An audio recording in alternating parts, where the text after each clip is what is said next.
성경에 여러 종류의 기적에 대한 기록들이 많이 있습니다.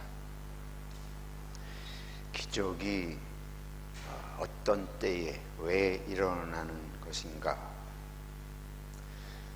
첫째로 오늘 가나의 혼인잔치에서 예수님께서 물이 변해서 포도주가 되게 하신 이 기적의 사건을 보면서 우리가 깨닫게 되는 것은 하나님께서 우리 인간사에 친히 함께 하시고 우리가 어려울 때에 또는 당황스럽고 절망적인 상황에 있을 때에 하나님께서 우리를 하시고 돌보신다는 것을 깨닫게 됩니다. 지금 이 혼인잔치 집에서 집에 포도주가 떨어졌습니다. 유대인들은 이 혼인 결혼식의 주된 음료가 포도주였습니다. 결혼식이 되면 축하를 하는 자리여서 포도주를 마시기도 하지만은 결혼식이 신성하고 하나님 앞에서 언약을 맺는 그런 소중한 자리에 축복을 의미하는 뜻에서 신부와 신랑이 포도주를 같은 잔에 나누어 마시고 또 하객들도 그렇게 한다고 합니다. 그런 상황에서 포도주가 떨어졌으니까 그 집주인, 혼인집 주인이 얼마나 당황하겠습니까? 아마 생각보다 하객들이 많이 왔거나 또는 이 결혼식이 어떤 경우는 일주일씩 그 혼인잔치가 지속이 되기도 한다고 그러는데 아마 어쨌든 대단히 죄송한 아주 당황스러운 그런 상황이 되었습니다. 그래서 예수님의 어머니께서 같이 예수님하고 동행을 하셨는데 그 상황을 보시고 마음이 안타까우셔서 예수님께 좀 이 상황을 어떻게 극복할 수 있도록 해주시기를 간청을 드린 그런 장면입니다. 예수님께서 아직 내 때가 아닙니다. 이해하기 어려운 말이죠. 내 때가 아니라는 게 무슨 말인가? 지금 이 상황에서 주님께서 이게 지금 예수님이 하신 첫 번째 기적이라 이렇게 기록이 된 걸 보면 아직 예수님께서 공개적으로 대중 앞에 자신을 드러내셔서 하나님의 일을 하실 그런 때가 아직 아니라 이렇게 이제 볼 수 있겠는데, 그러나 예수님의 어머니께서 이 상황이 너무 참 어렵고 이 혼인 가정의 입장에서는 그러니까 뭔가를 좀 해주시기를 간절히 바라는 마음, 그 마음과 또 실제로 그 혼인집의 입장을 생각하시고 예수님께서 여기 기록된 대로 포도주, 빈 포도주 항아리, 빈 항아리에 물을 채우게 하셨는데 그게 이제 포도주로 변하고 아주 맛이 좋은 그런 상품 포도주가 되었다 하는 것입니다. 우리가 어떤 그 예수님 어머니의 마음, 또 예수님의 마음이 어떠셨을까? 이 기적이 일어난 상황에서 보면 우리가 이제 보통 그 혼인잔치집에 문제가 발생한 거 아니에요? 아주 곤란한 문제가 발생을 한 건데 보통 같으면 걱정도 되고 그냥 단순히 하객 입장이라면 이 집에 포도주가 떨어졌나 하고 이제 이렇게 좀 불평할 수도 있겠고 그런 건데 예수님의 어머니의 마음, 마리아의 마음, 또 그 마음을 아시고 그 집주인의 심정을 헤아려서 물이 포도주가 되게 하신 예수님의 마음, 이건 그렇게 생각처럼 사실 쉬운 건 아니에요. 뭐 기적이 일어나리라고 누가 생각하겠어요? 포도주가 떨어졌으면 그냥 떨어진 거죠.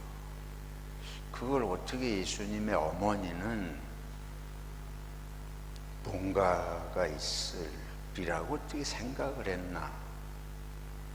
예수님이 전에 기적을 하신 적이 없는, 여기로 보면 예수님이 처음 기적을 행하신 거예요.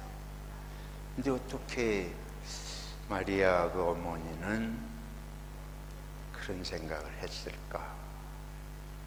그러니까 이 마음이, 이 집주인의, 혼인집 주인의 간절한 마음, 그게 자기 마음이,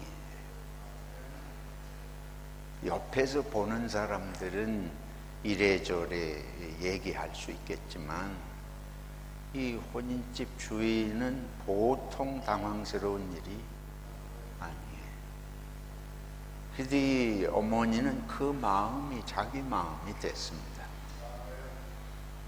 그리고 예수님이 때가 아님에도 불구하고 기적을 하신 것은 바로 그 마음을 담으셨기 때문에, 당신의 마음이 그 마음이시기 때문에 기적을 행하신 것입니다.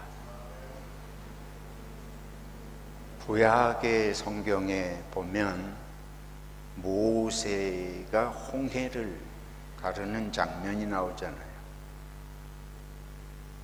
하나님께서 이스라엘 백성이 애굽의 말발굽을 피해서 도망을 치는데 눈앞에 홍해가 나타났습니다. 무슨 재주가 없잖아요. 뒤에서 애굽의 군대가 쫓아오고 앞으로 가면 물에 빠져 죽을 상황. 그때에 하나님께서 능력으로 홍해를 가르셨습니다. 이 백성의 죽음 앞에 놓인 절박한 상황. 그래서 기적이라고 하는 것은 성경에서 항상 이런 절박한 상황, 정말 우리들이 사람의 힘으로 해결할 수 없는 안타까운 그런 상황에서 하나님께서 우리 인간의 필요를 채우시는 그런 역사를 일으키시는 것입니다. 이스라엘 백성이 홍해를 건너고 광야를 가는데 그 뙤약볕에 광야를 걸으면서 그들이 얼마나 목이 마르고 지칩니까? 마라라고 하는 곳에 이르렀는데 그 물이 마실 수 없는 물이에요. 하나님께서 모세를 통해서 이 쓴물이 단물로 변합니다. 또는 바위에서 물이 솟게 하셔서 목마른 이 백성을 먹게 하십니다. 또는 아침마다 만나와 메추라기로 먹이십니다.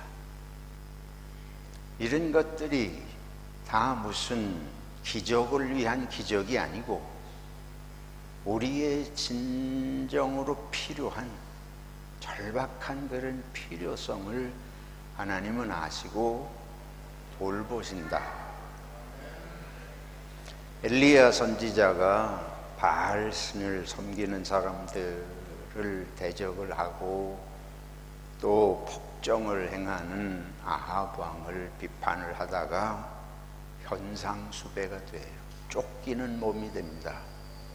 특별히 이 아합 왕의 그 부인이 이 엘리야를 문제를 삼으면서 그 생명을 이제 쫓는 그런 상황인데 엘리야가 광야로 도망을 갔잖아요. 그 상황에서 하나님께서 까마귀를 통해서 먹이시고 마시게 하시고, 그리고 이방 땅인 사렙다라고 하는 동네의 과부집에 보내셔서 먹을 거 마실 것이 없는 그 과부집에 하나님께서 밀가루 떡과 기름떡을 매일 채워주시면서 그 과부도 살고 엘리야 선지자도 돌보게 하시는 이런 기적을 성경이 기록하고 있습니다. 아주 절박한 상황을 돌보시는 하나님을 보게 됩니다. 예수님께서 어느 날 산후에서 복음을 전하고 계신데 수천 명이 모였습니다. 사람들이 다 가난하고 주린 백성, 일반 서민들입니다. 예수님께서 그들을 보고 먹이시기를 원하시는데 먹을 것이 없어요. 미리 준비된 것도 없고 그 주위에 어디 가서 사 먹을 곳이 있는 것도 아니고, 그때 예수님께서 어린아이의 물고기 2마리와 보리떡 5개로 그 5,000명이 먹고 남는 기적을 행하셨습니다. 기적이 있느냐 없느냐의 문제는 어리석은 얘기예요. 아무 때나 기적이 일어나는 게 아니고 인간이 절박한 상황에서 정말 하나님의 사랑받는 피조물들이 고통하고 신음할 때에 이를 지으신 하나님께서 돌보시는 사랑의 손길이 곧 기적으로 일어나는 것입니다. 기적은 있을 수밖에 없고 있어야 하는 것입니다. 하나님이 창조주이심을 생각할 때에 당신이 지은 백성들을 돌아보는 하나님의 기적의 역사는 당연히 있어야 하고 있을 수 있다. 둘째로 기적은 어떤 경우에 성경의 기록을 보면 일어나는가 하면 사람이 눈에 보는 것만 가지고 살아요. 하나님께서 하나님의 존재와 하나님의 역사, 영적인 세계가 있고 영적인 역사가 있는 것을 믿게 하시고자 할 때에 기적이 일어납니다. 예수님의 제자들이 아직 제자가 되기 전이에요. 갈릴리 호숫가에서 물고기를 잡고 있었습니다. 밤에. 근데 밤새도록 잡아도 한 마리도 못 잡았대잖아요. 그래서 그물을 씻고 집으로 돌아가려고 하는 그때에 예수님이 나타나셨습니다. 그리고는 깊은 데다 그물을 던져라. 그리고 배가 가득하게 그물이 찢어질 만큼 고기를 잡았습니다. 그거는 제자들에게 고기 잡아서 배불리 먹고 팔아서 부자가 되게 하기 위해서 일어난 기적이 아닙니다. 그날 물고기 못 잡으면 다 굶어서 죽을 지경이기 때문에 베풀어진 기적도 아닙니다. 이 기적은 제자들에게 이제 예수님께서 제자들을 부르셔서 하나님의 나라 일을 하도록 부르시는 거 아니에요?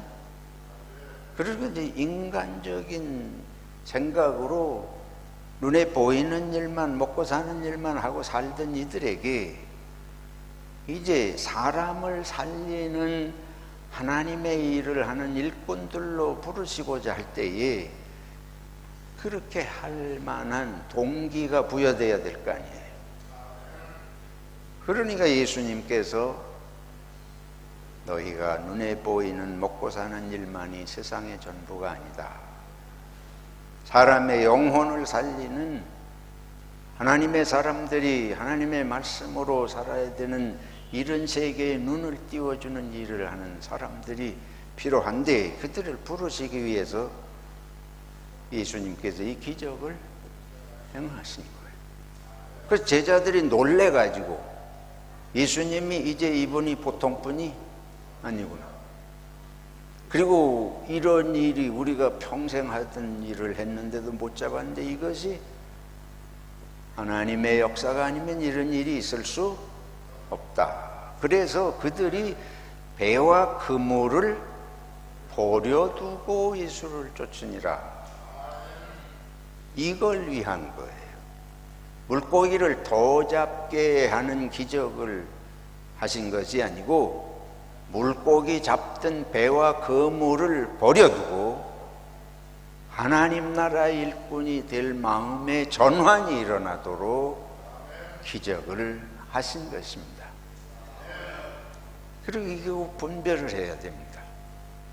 우리들이 정말 기적이 필요한 때가 있고, 그러나 또 하나님께서는 기적을 통해서 우리들이 변화되기를 원하시는 때가 있는 것입니다. 그래서 기적은 어떤 상황에서는 있어야 되고, 어떤 상황에서는 그 기적이 단순한 필요를 채우는 것이 아니고 우리의 삶의 근원적인 변화를 일으키시는 역사다, 이렇게 볼 수 있겠습니다. 그래서 성경에 그런 의미의, 예를 들면 이런 두 가지가 함께 들어있는 역사들도 있습니다. 홍해를 건너게 하신 기적, 물이 바위에서 솟아나게 하시는 기적, 밀가루 독이 채워지게 하시는 기적, 오병이어의 기적, 이런 거는 우리의 필요를 아시고 돌보시는 하나님이셔요. 그러나 모세가 바로왕 앞에 갔을 때에 바로왕은 그때 가장 강대국의 왕이고 모세는 미디안 광야에서 허름하게 정말 초라한 모습으로 늙은이에요. 그런 모세가 바로왕 앞에 가가지고 뭐라고 말하는 게 말이 되지 않는 상황이죠. 그러니까 바로가 모세의 말을 들을 까닭이 없잖아요. 하나님께서 나일강의 물이 온통 피로 변하는 첫 번째 기적을 비롯해서 그 이후에 이어지는 10가지 기적은 바로 왕에게 하나님이 계시고 영적인 세계가 있는 걸 깨닫도록 하시는 역사였습니다. 그래서 기적이 하나씩 일어날 때마다 놀래잖아요. 근데 문제는 그 재앙의 기적을 보고 마음이 이게 모세가 말하는 이게 보통 일이 아니구나. 모세가 와가지고 이 백성이 하나님을 섬길 것이다 하고 말하는데 그 하나님이 무슨 저런 허름한 늙은이가 와가지고 하는 신이 무슨 님의 대단한 신이겠느냐 했는데 모세가 하는 기적을 통해서 바로왕이 정신이 벌떡 나고, 그때 그 정신 벌떡 난 게 며칠 못 가는 거예요. 여기서 우리들이 깨달아야 되는 것은 기적은 며칠 못 간다.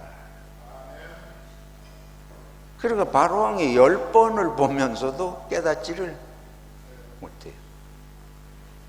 저나 여러분도 마찬가지입니다. 기적을 보는 것 같으면 그때는 마음이 하늘을 보는 거 없고 은혜가 충만해가지고 온 세상이 다 떠나가게 뭔가 할 것 같지만 그게 며칠 못 가는 거예요. 아무튼 이러한 역사들이 성경에 기록이 됐는데, 이 말씀을 통해서 우리들이 중요하게 깨닫는 교훈은 뭔가 하면 기적은 일시적인 필요를 채워주시는 역사. 그러니까 항상 때마다 일마다 기적을 주시는 것은 아니에요. 둘째로, 기적을 통해서 하나님을 믿고 살아계심을 믿고 영적인 세계를 믿고 하는 거지만은 그것도 하나님이 믿음이 떨어질 때마다 날마다 기적을 보여주셔가지고 정신나게 하는 것도 아닙니다. 그러면 뭐냐? 지금 말씀드린 대로 기적이라고 하는 건 궁극적인 목적이 기적 자체에 있는 것이 아니고 하나님을 알고 하나님의 말씀대로 하나님의 뜻대로 바르게 살게 하기 위한 것이 그 목적인 줄로 믿습니다. 바로에게도 그래서 기적을 여러 번 보여주시면서 이 정신 차려야 되는데 바로가 자기가 강대국의 왕이라고 권력만 대단히 있는 줄 알고 온천하에 지가 아무것도 못할 것이 없는 줄로 알고 있는 이 어리석음을 끊임없이 깨우치시는 거예요. 근데 인간의 교만과 어리석음은 하나님이 10번씩 재앙을 보여주셔도 잘 무너지지. 그게 어디에 있습니까? 우리 속에 있습니다. 우리 그거 인식해야 됩니다. 저와 여러분은 10번의 재앙을 보아도 뽑아내기 어려운 근원적인 오만과 독선이 우리 속에 있다고 하는 걸 알고 항상 이거는 되살아나요. 잡초는 뽑아도 나는 것처럼 끊임없이 때만 되면 우리 속에서 이게 올라온다. 그래서 이 바로왕의 이야기를 통해서 정신 차리고 기적을 보고 그냥 겉모양으로 좀 하나님이 있나 보다 하고 박수치고 하는 이런 정도를 넘어서서 근원적으로 하나님 앞에 나아가는, 근원적으로 하나님 앞에 나아간다는 건 뭔가 하면 하나님의 말씀을 생명처럼 믿는 것입니다. 그래서 기적의 궁극적인 목적은 어디로 연결되어야 되냐 하면 말씀으로 연결이 돼야 할 줄로 믿습니다. 말씀이라고 하는 건 하나님의 세상을 움직이시는 법이에요. 하나님이 세상을 움직이시는 법 안에서 그 원리 안에서 사는 것이 그것이 생명의 가장 소중한 축복이고 은혜인 줄로 믿습니다. 그래서 이 기적은 여러분들이 내가 기적을 체험하거나 공동체가 체험하거나 다른 사람이 체험하거나 모든 걸 볼 때에 우리는 하나님의 세계 안에 있고 하나님의 돌보심을 믿고 말씀대로 살아야 되겠다. 기적의 반대 측면을 봅시다. 엘리야가 아합 왕을 비판하다가 목숨이 위험해가지고 도망가잖아요. 근데 우리 같으면 그게 아합 왕이 벌써 이게 못된 임금이야. 벌써 알지요. 그러면 그걸 목숨을 걸고 비판할 일이 아니고 입을 닫아. 대통령이 계엄을 한다 그러는데 입을 닫아. 왜? 위험하니까. 누가 위험해? 내가 위험해. 내가 쫓겨나갈 것 같고 국무위원 자리 쫓겨날 것 같고 다 이러니까 그 앞에서 다 말을 들었잖아요. 군대도 다 말 듣고 국무위원들도 다 결국은 말 듣고 나라가 온통 쑥대밭이 되는데, 그래서 이런 우리들 같으면 이제 우리가 그렇게 입 닫고 내가 살 길을 찾기 위험하니까. 근데 우리가 한 가지 엘리야를 통해서 깨닫게 되는 것은 목숨을 걸고 하나님의 뜻을 따라 살려고 하면 하나님이 돌보신다. 무엇으로? 기적으로. 이게 성경이 우리들에게 주는 아주 중요한 교훈입니다. 우리들은 내가 생각하는 대로 하면 주일날도 내가 할 일이 있는데 나 공부해야지. 하나님이 나 합격시켜주나? 공부는 내가 해야지. 그건 맞는데 그래도 주일날은 예배 해야 되겠다. 그러면 시험 점수는 덜 받을지 모르지만 시험 점수 때문에 인생 못 살게 하지는 않으시는 길로 인도하시는 줄로 믿습니다. 이 크게 보아야 되는 거예요. 엘리야가 광야에 가서 며칠 힘들고 뭐 그런 것도 있겠지만 하나님이 굶겨 죽이시지 않고 까마귀를 통해서 하나님 살아계심을 엘리야에게 보게 하시고 사르밧 과부를 통해서 살 길을 주시잖아요. 그게 기적이고, 그래서 기적은 결국은 우리가 말씀대로 살아야 한다는 걸 보여주시는 것입니다. 믿음으로 말씀으로 사는 우리들에게 희망은 하나님에게 있습니다. 세상에서는 이거 내가 이 길로 갔다가 손해보고 망할 것 같아. 그래도 나는 하나님의 말씀대로 간다. 그러면 하나님이 살리고 체험하게 하실 줄로 믿습니다. 그래서 이 한 번에 고비를 넘어가야 되는 거예요. 예수님께서 깊은 데다 그물을 던져라. 오늘 밤새도록 던졌는데 뭐 어디서 나타나가지고 쓸데없이 우리가 이분은 갈릴리 호수에서 본 적도 없는데 당신이 이 갈릴리 호수를 뭘 안다고 우리 보고 던지라 그러냐. 우리 지쳐서 다 갈라 그랬는데. 근데 성경에 보면 말씀대로 던졌다는, 귀찮죠. 믿어지지도 않고. 이게 성경이 말씀하는 것은, 믿음으로 사는 것은 한 단계를 넘어가는 체험입니다. 눈에 보이는 것을 넘어서서 하나님이 크게, 그리고 말씀드린 대로 물고기 잡는 기적 체험해가지고 놀래라고 하시는 것이 아니고, 이제는 아주 삶 자체를 사람을 낚는 어부가 되는 길로 넘어가게 하시는, 이게 바로 기적이 우리들 앞에 일어나고 또 하나님이 주시는 은혜다. 그래서 결론은, 하나님은 저와 여러분을 그리스도의 사람들로, 제자로 부르셨습니다. 우리가 그 제자의 길을 가다가 분명히 어려움을 만나요. 제자의 말씀대로 살다 보면 분명히 손해볼 것 같고 욕먹을 것 같고 이런 경험들이 우리 눈앞에 분명히 옵니다. 근데 그때가 우리가 하나님이 인도하시는 걸 믿고 이 고비를 넘어가는 과정입니다. 이제 그걸 넘어가면 우리는 딴 사람이 되는 거예요. 어떤 사람이 되느냐? 다른 사람을 낚는 어부로 변신이 이루어지는 것입니다. 내가 제자가 되지 못하고 다른 사람 제자 삼을 수가 없잖아요. 제자들이 이 물고기 잡는 단순 기적이 아니고 오히려 그걸 통해서 다 버리고 예수님을 뒤따르는 이 경험이 자기들에게 있기 때문에 하나님이 하시고자 하면 우리를 얼마든지 돌보실 수가 있다. 이 확신이 있기 때문에 증거자가 될 수 있는 것입니다. 마지막으로 한 가지 우리가 이 말씀들을 통해서 살펴볼 것은, 그래서 기적은 하나님이 하시는 일이지 사람이 이것을 흉내내려고 하면 안 됩니다.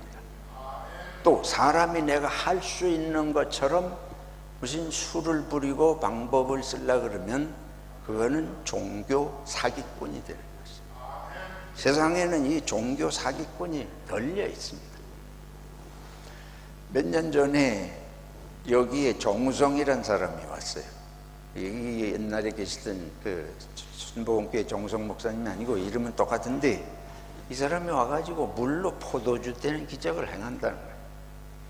그래서 그때 제가 이 시드니 교역자 회의단 대책위원장을 맡고 있었기 때문에 이걸 좀 조사해달라고.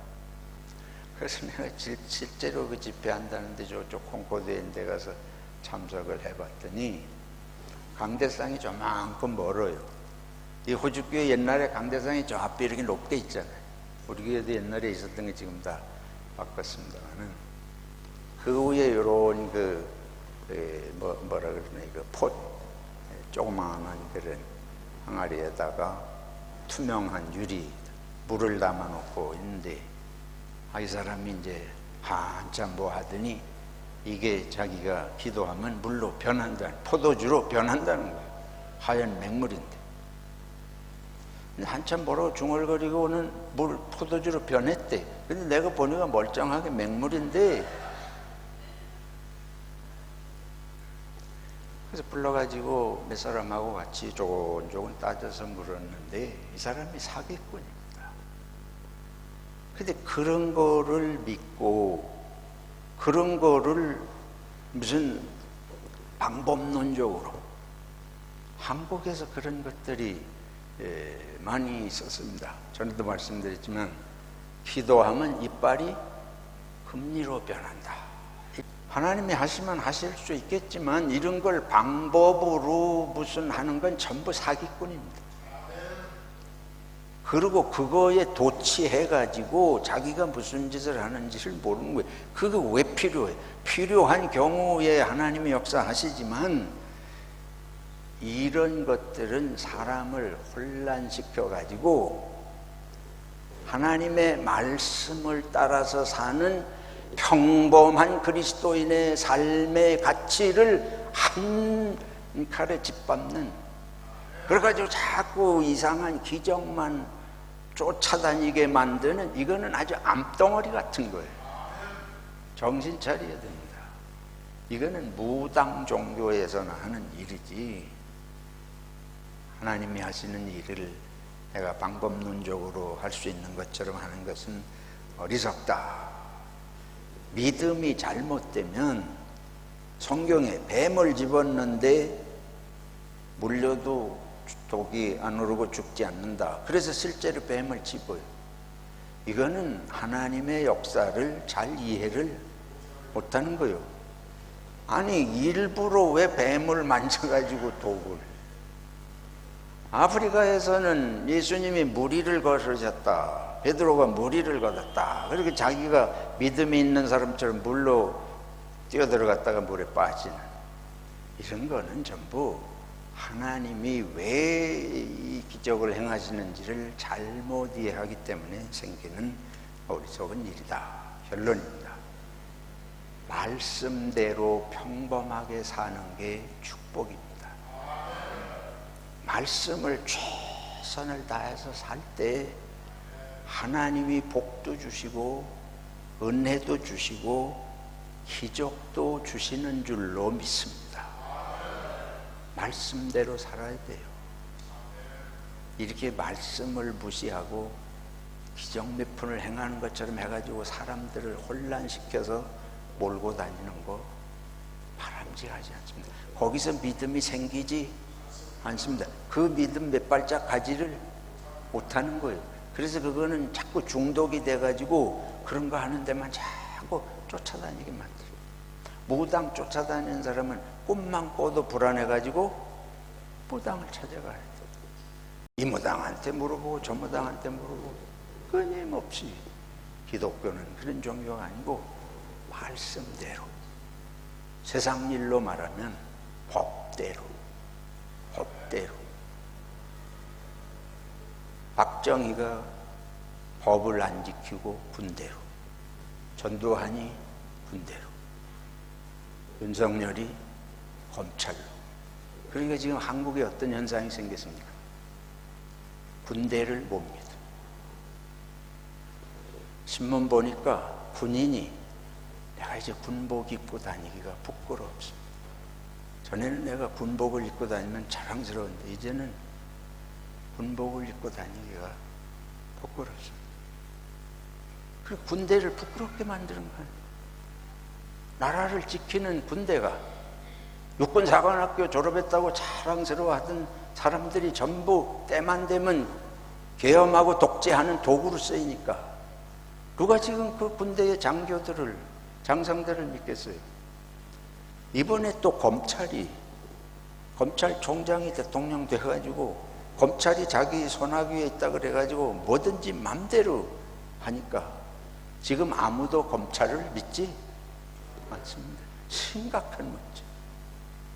검사들이 전부 자기 편리한 대로 없는 죄도 만들어내고 있는 죄도 없는 죄, 그게 천하에 다 드러나잖아요. 지금 나라가 아무도 믿을 수 없는 법을 지키는 것은 우리들에게 손해고, 돈 없고 힘없는 자만 법 지키고 힘 있고 돈 있는 놈들은 하나도 법 안 지키고 막 법을 무시하고 법을 이용해 가지고 악을 행한다. 이게 온천하에 드러난 아주 심각한 문제입니다. 기독교인들이 말씀대로 사는 것의 소중함을 깨닫지 못하고 요거 무당 점쟁이 하듯이 기정 몇 가지, 사람들이 모여드는 프로그램 몇 가지, 이런 것들에 빠져 있다면 그거는 기독교 전체를 무너뜨리는 무서운 현상을 초래하는 것입니다. 이 크게 봐야 돼. 말씀대로 사는 그리스도인이가 되기를 다시 한번 결심하면서, 그러나 그 말씀대로 살고자 하면 하나님은 우리와 함께 하시고 우리를 인도하실 줄로 믿습니다.